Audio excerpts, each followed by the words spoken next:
Hi, it's Sonja again from East Coast Recovery. I've got Dan S again from Hertfordshire to share his experience of early recovery and Christmas time. So Dan's going to answer some questions.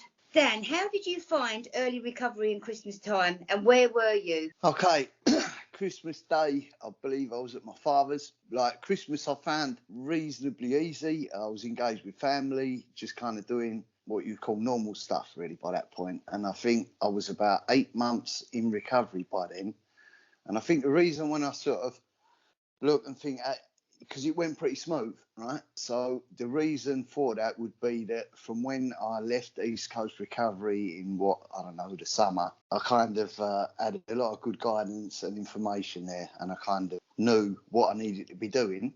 I was in a good foundation of fellowship. I had plenty of people in my corner that I could talk to for guidance or their experience of how to get through things. I started kind of putting effort in and engaging and getting back into life. I think I had like a little job, things like that. So I was kind of back in the flow of some degree of normality. I'm not saying that I was particularly normal at that point, because I was still, quite in self and quite insecure in a lot of areas. But yeah, I was just around loved ones, and it was a pretty easy ride, I think, for the simple fact that I'd done what had been suggested to me. So I didn't find it particularly hard. Obviously, being around things like brothers and sisters that I ain't seen for a while, I always had a bit of a low self-esteem. So it's quite normal for me to feel a bit less than and a bit sort of twizzled and in self for a moment. Yeah, but yeah, I had people around me who loved me, and I got through it, and it was good. Wonderful, isn't it? Yeah, it was good. Was you around anyone that was drinking? Did you go to any events? I mean, all my family all drink. So, and at Christmas, everyone drinks like an alcoholic, don't they? So, my dad likes a whiskey and things like that. And he part of Christmas for him is getting drunk and being stupid and things. Mm-hmm. But, I was kind of all right with it. In truth, son, I was never really a drinker anyway. It was other things for me. Yeah, no, it just wasn't a struggle. Yeah, it was cool. So you didn't feel... I mean, I guess once you've conceded and you've hit bottom, maybe you've had enough, the topic explain for new people that, no, I didn't fancy going out and smoking crack on Christmas Day. Yeah, coming away from drugs, for me, an absolute freedom, right? Yeah. And it was like a horrible, horrible existence for a lot of years. And I didn't know any other way. I'd never really ever done any other way. Mm-hmm. But coming free of that, I kind of, my life just opened up. There was no sort of real attraction to going back and doing that, like that momentary little feeling would mean that I'd have to exchange everything that I'd received. And that didn't make any sense at that point. So I was just very happy to actually be, clean, I guess. Totally relate. I totally get where you're coming from. It wouldn't make sense to give up the beauty of what we'd found in recovery, even though I was like yourself, barking mad for the first My using was just loneliness. That's all it ever was. So. Yeah, just separation or not alone. Sitting on my own using. So then, did you actually, like, for the newcomer, for someone new that's into treatment, is there any hints or tips for people in early recovery for around Christmas time that maybe don't have a stable family like yourself? I mean, I've only got my own experience, right? So if you was, maybe coming out of treatment, start of December or something, obviously that's going to look different to where I was at, yeah? But for anyone at any stage of recovery, wherever they're coming from, I'd say the kind of most important thing is that you've had the concession that things are probably just going to keep getting worse if you keep trying to do it your way. And that if you engage with, the 12-step fellowship, then I think that gives you the foundation to be able to get through absolutely anything. It's not really about harm minimisation, is it? It's like, I think if you're going into it with the mindset of, oh my God, and fear and things, then I think if you do the process, then you can get through anything. Yeah. Is what I'm saying. So just follow the directions. That would probably be the best bit of advice. Have your sponsor or whatever, mentor, whatever you want to call them. Have your friends in recovery. Have your network. In the big book, it talks about as long as you're in fit spiritual condition. So as long as you're doing your recovery stuff, and you're talking to people and you're processing stuff, check your motives. For me, it don't work the other way around. No, definitely not. No, I don't I end up busted. Yeah. When I do it.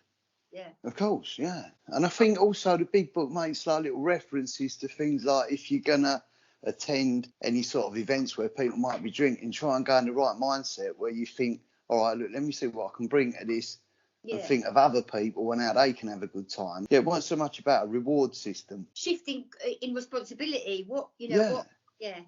And I got to plenty of meetings around that time. I was sort of really involved in, the fellas. So I think that's a good thing as well, being around other like-minded people. So you got your little network of friends that if you do it at a spot where, I don't know, you feel a little bit low or whatever it is, I know some people, Christmas can be a traumatic time, can't it? Yeah, of course. But you got other people that you can sort of speak to. No, I think the first few years of my recovery, I didn't want to go out and use and drink, not one single little bit. But I was still quite highly strung. And I spent a lot of times, I know that Narcotics Anonymous, Cocaine Anonymous, and Alcohol Anonymous do a lot of events over Christmas time, New Year, lots and lots of conventions.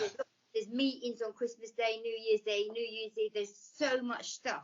There's just no reason for you to be alone and absolutely no not. one to talk to. So I was always at Narcotics Anonymous or NA, CA or AA events. Yeah. Christmas Day, I remember making sure I had my bum on a seat on Christmas Day. I felt safe. Yeah. So all that kind of stuff. So Dan, what do you feel the most grateful for this year? Is this your 6th year in recovery or 7th year? I think. Yeah, it is. Yeah. What are you most grateful for at the moment this Christmas? There's so many things to mention, mate. Really, if I'm honest. My daughter, who I was estranged from, I wasn't allowed near because I was a drug addict, and the other members of the family made sure that didn't happen, and I'll make them right. But once I was kind of clean and they could see that there was walk, not just talk, and they could see that, all right, he's a couple of years clean now and he's different, and he seems like sort of committed to trying to get to know his daughter. Obviously, I'd see her at Christmases and things, but this year she said, I want to come, can I come to yours for Christmas, Daddy? And I've never tried to pressure her or guilt trip her or anything like that. I was just like, cool, of course you can, Shel, if that's what you want to do. That's really nice, if I'm honest, because it was kind of difficult between us for a while. She didn't know me. So we have a good relationship now. Being employed, being able to work, and, I like buying things for people. I do. I love seeing people smile. And I like to kind of listen to what it is they'd really like, that they think they're not going to get, and then put the effort in to try and get it for them. And there's something about that I like. So, I like seeing people happy. I like, being able to work hard and being able to go out and buy people nice things, something that I never had.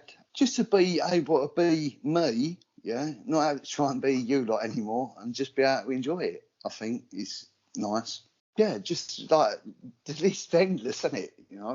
In short, you could kind of say, the same as you, Dan. In short, you can say, just be conscious and present. I'm spending Christmas this year with Jodie in Southend, and lovely. Kind of listening to her, and I bought her little presents and wrapped them up. It just takes time to be able to. Yeah. I'm just.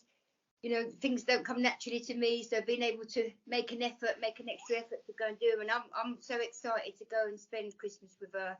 And there's a foundation and a lot of effort that goes into getting to that place, isn't it? And I think, had I not been broken enough to listen to the people when I got the treatment, right, to think, maybe my way ain't working at 40 years old, homeless, right? Yeah. And being willing to listen to maybe this way would work, has just opened up the possibilities, like unbelievably, sort of thing. What I would have settled for an early recovery, I would have really sold myself short, right? Because it would have looked like just very empty, and because I had no idea of what could be achieved, sort of thing, in life, what life could be about. So. But we didn't have the vision. I think when I was first clean, I just all I wanted to do was stay clean. And meetings. That's all I had. For the first few years, and that's fine. That's really important. But then you open up and branch out, and there's so much more. Yeah. Okay, Dan. So thank you so much for coming on and giving us thank you. This morning. I'll see you hopefully before Christmas. I'll be up your way. So all right, great. Thank you so much, Dan. Thanks a lot. Happy Christmas, mate.